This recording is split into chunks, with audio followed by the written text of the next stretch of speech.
Tila binigyang pugay ng news program na 24 oras ang pagpanaw ng batikang news anchor na si Mike Enriquez.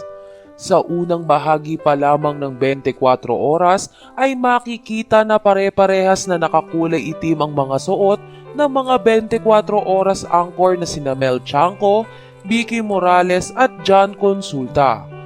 Kapansin-pansin din ang pagiging malamya ng boses ng mga batikang news anchor. Matatandaan na hanggang ngayon ay hindi pa rin kumpirmado kung pumanaw na si Mike Enriquez.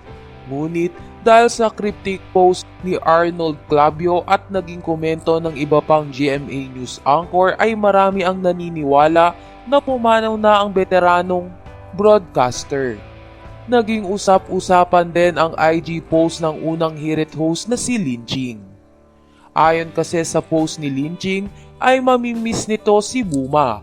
Matatandaan na Buma ang nickname sa radyo ni Mike Enriquez dahil nga sa mga pruweba na ito ay marami na ang nagluluksa ngayon.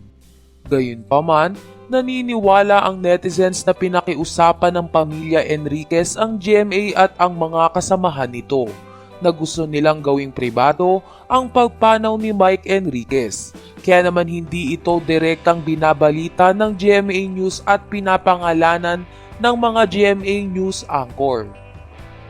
Samantala, narito at basahin natin ang nakakalungkot na reaksyon ng netizen sa pagpanaw ng nag-iisang imbestigador ng bayan na si Mike Enriquez.